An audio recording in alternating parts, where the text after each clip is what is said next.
Hello everyone. The purpose of this video is to explain the brand new functionality on ChildTrax to track training periods for foster parents.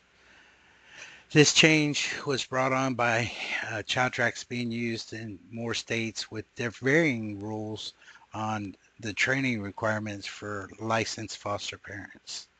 Uh, so during this video, I'm actually going to demonstrate with a new home how the license period functionality works in regards to how it's configured at a branch office.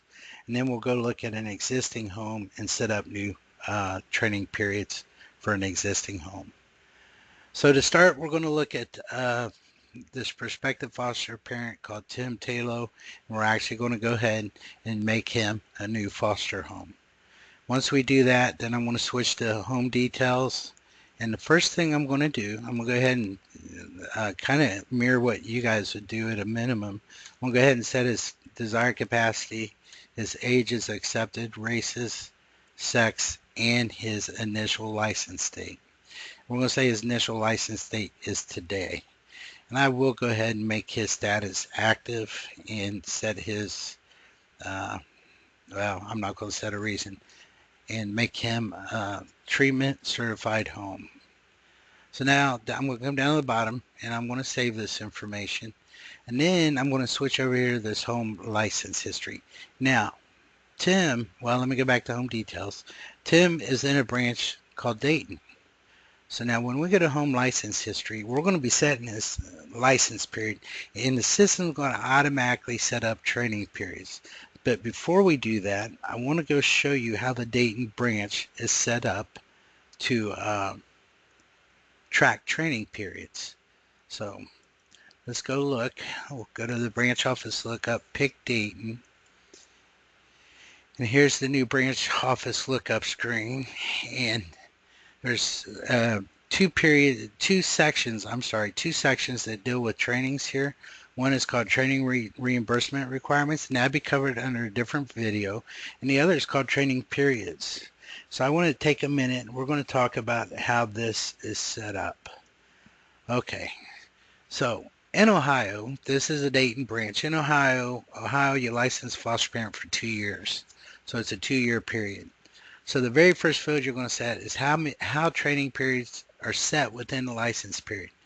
And here you have three options. You can do 12-month periods, and what that means in a 2-year license, so if that license starts on 6/17 of 2017 and goes to 6/17 of 2019, then there's going to be two training periods, 6/17 of 2017 to 6/17 of 2018, and then 6/17 of 2018 to 6/17 of 2019.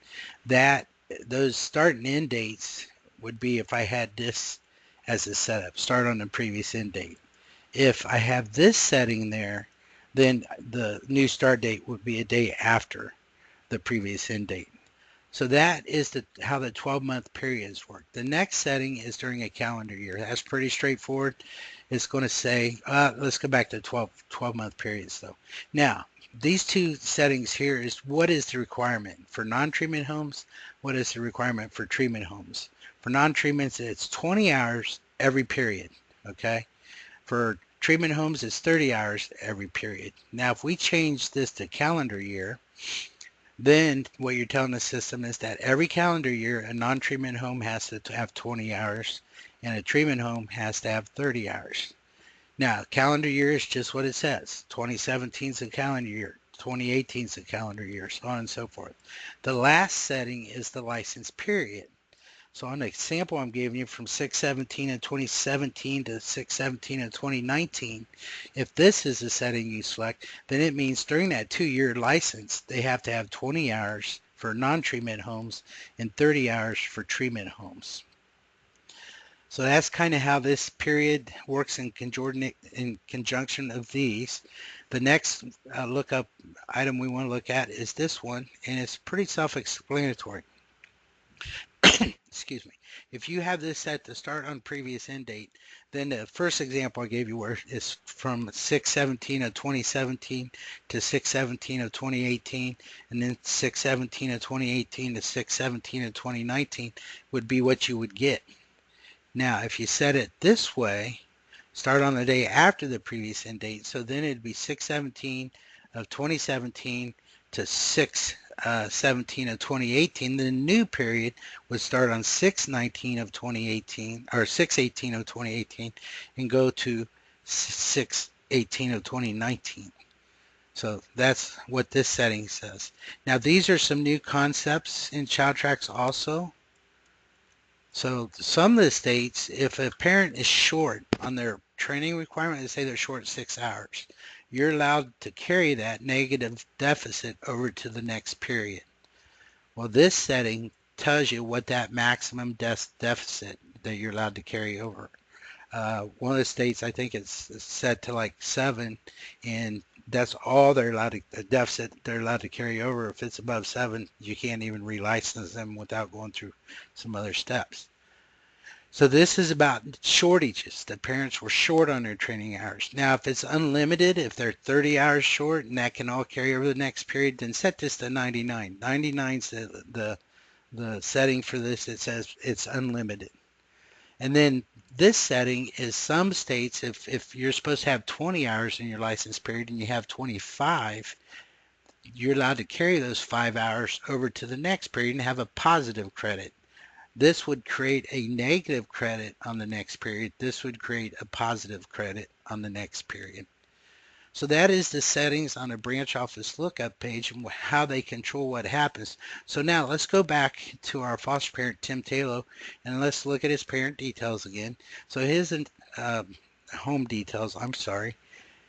His initial license date was 6/23/2017. So let's go ahead and copy this. Let's go to home license history. Now let's go ahead and set that license history. Now keep in mind, I have this set up for 12-month periods, all right?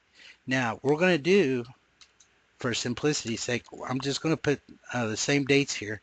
And the Dayton branch is set up to do for treatment home, which I marked him as treatment. And I'll show you how I marked him in a second. It's going to do 12-month periods based on their license date. So let's go ahead and enter in this new current license date and license expiration date and see what it does with the training periods. So I saved that new period and it automatically created my new uh, uh, training periods for this foster home.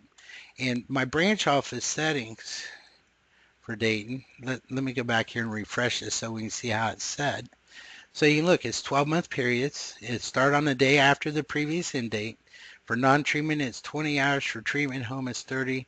They're allowed to carry over a negative deficit of 32 and a positive deficit of 5. So let's go back and look at these training periods. So it started on the start date and it ended one day before the expiration date. All right. The next period started on the expiration date and it ended one day after that expiration date.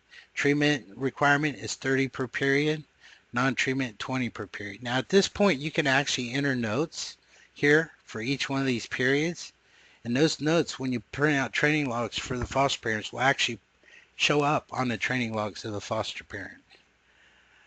So that's how you would create training periods on a brand new home.